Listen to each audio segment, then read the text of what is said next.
one of the most terrifying but also gratifying things of life as a man is that we're all born relatively valueless. I don't think women are born that way. A woman, if she's born, especially if she's attractive, has an innate value. People just want her no matter what. But as a man, if you're not an important man, nobody gives a fuck about it, and they're never going to care. So you have to build yourself from the ground up, and that's scary for a lot of people, but it's also a massive opportunity. You can decide if you want to be a famous musician, or a nice sensitive poet, or a painter, or a kickboxing world champion, or a businessman. You get to decide on all the different characters in the video game. You can choose, who do I want to be? And then if you actually try, you can become it. Isn't that amazing? You can wake up and go, you know what, I want to be this kind of guy. I knew who I wanted to be. I wanted to be the dude pulling up in the Lambo, 3 in the morning, gets out, everyone's like, who is this big, strong, rich dude? I wanted to be that man, so I became it. And if you don't want that, if you want to go be a musician and play guitar and get a bunch of chicks and chill in Bali and smoke weed, whatever, go, you can choose your character and build it. A lot of people don't have the ability to understand the compounding effect of doing the right thing time after time. Even if you start a new business and you don't know what to do. I guarantee if you're always on time, if you're a builder and you're always on time, take the basic shit. Just be on time. Yeah. Over time, you may think, oh, I'm just on time, no one notices. Trust me, across 10 years, that's the difference between being a successful builder and not being a successful builder. Let's stick to the absolute basics and do the right thing and know what you're supposed to do. And this is why I have so little sympathy for people who go, oh, I'm trying to make it and I can't, because I think they're lying to me and they're lying to themselves. But you know what's funny? What's funny is this. If you were to take somebody who says, I'm doing my best, I'm really trying, and you were to get an exact schedule of their last week and find all the times they've wasted time, you'd say, look, you've wasted time, wasted time, wasted time, wasted time. You know what's actually amazing? Most of those people are not even self-reflective enough to go, you're right, I'm not trying my best. You know what they'd say?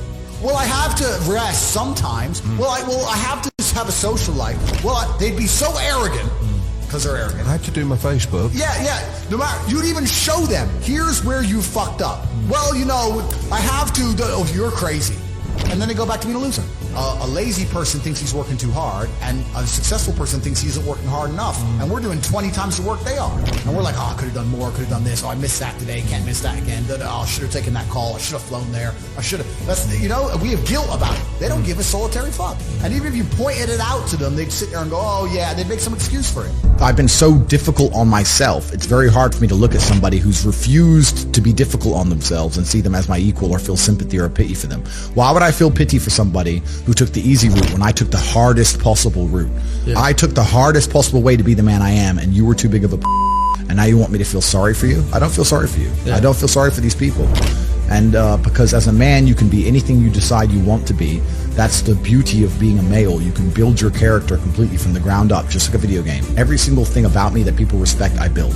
I was not born a world champion kickboxer. I was not born this intelligent or intellectual.